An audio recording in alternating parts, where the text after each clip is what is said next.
Financial scams targeting seniors are on the rise. A group called ROSE, or Resources Outreach to Safeguard the Elderly, is working to educate seniors on how to avoid being scammed. Joining us now is Brian Watson, Community Outreach Specialist for ROSE. Brian, good to see you. Thanks for joining us. Thanks for having me. All right, give me a better definition of ROSE. It sounds like this is an educational effort for those who really need to avoid being scammed. Well, we're in the prevention business. We want people not to fall for scams in the first place. And we recognize that every age group gets scammed, but our focus is on older adults, people 60 plus. Are we seeing more of these kinds of scams? Absolutely. The numbers don't lie. FBI's elder fraud report came out for 2024. 4.8 billion reported, and that was up from 3.4 billion the year before. And we know those numbers are definitely not reported because crime is underreported nationwide. How is technology impacting all this? Online, social, Facebook, these sorts of things? Well, nowadays, everything we do has to have a password, a username. Every program you use, you can't just write checks anymore.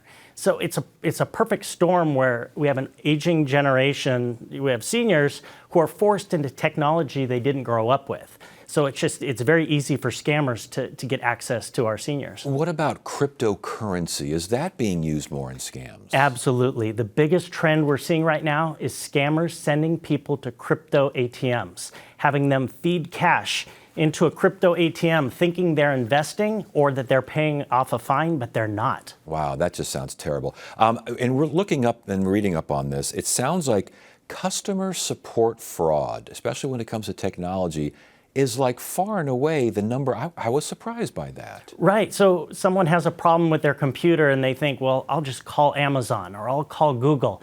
And when you go online and use a search engine, you actually end up calling a scammer, and then they get a hold of your computer. They do something called remote access, where they get control of your computer, and when they have control of your computer, they can take everything you have. Wow, and I guess you are seeing more of that because more folks are on the computer. Oh, absolutely. Yeah, I mean, romance scams, that's still a big deal. It's still a big deal for the elderly. It is, and people fall for them because people want to be loved. They want attention, and now romance scams have morphed into something called pig butchering. And what pig butchering is basically a romance scam where the scammers convince their victims to invest in cryptocurrency. I've met people that have lost, I've met a lady who lost $700,000 to a pig butchering scheme here in Arizona. She's a very smart lady. She was just going up against someone who is far more sophisticated than she is. All right, so what do we do to help this woman and to help everyone, especially the elderly and seniors who are out there and just apparently waiting for these scammers to find them? What are some of the things to watch out for? What are you telling people? So you need to be like a sloth. My friend Amy at AARP did a presentation with me and said, you need to be a sloth. Move slow. Don't click on anything. You want to get a second opinion. You want to have a phone a friend. So if you're not sure, sleep on it. Turn your computer off. Talk to a family member or friend so that you don't rush into anything. The scammers want you to make a bad decision. Yeah, and I know as well the idea of watching your emotions. That's a big factor, isn't it? Right, because the scammers will call you up one way or another, phone, email, text message, social media, and they'll give you a compelling reason to act. Your grandchild's in jail, your bank account's been frozen, or you won the Publishers Clearinghouse sweepstakes.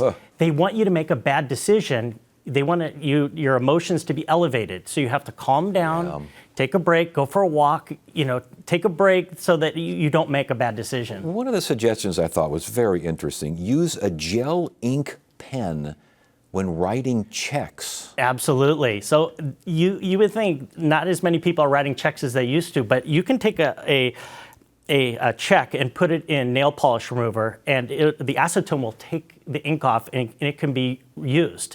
So if you get a gel ink pen and you use it to write a check, it's protected. It's always there. It's always there. And then if you do mail a check, take it to the post office and put it inside the post office. Yeah. So someone can't get into that blue mailbox. I like that idea better because I don't even know where to get a gel ink pen. You can get them at any store. Okay, all right. And government offices, if a government office unexpectedly contacts you, antennas up, correct? Right. Well, think about this, Ted. When is the last time you called Social Security or the IRS and they picked up on the first ring? It just never happens. They're not calling you. All those agencies are going to send you a letter in the mail. Last question. Last time we talked was many years ago, and you were with the IRS. You were with the IRS for 28 years. How does that help you deal with all this? Well, my favorite part of being an IRS special agent was being a PIO and warning people about scams. So it was an easy transition from going from government to the nonprofit world, because my passion is to prevent people from having their life savings taken from them. Okay, where can people find out more? roseadvocacy.org is our website. We have a lot of information on there, and we have an email that goes out once a month with all the latest scams, and you can share that with your family and your friends. All right, Brian Watson, good information, good stuff. Good to have you here. Thanks for joining us. Thank you.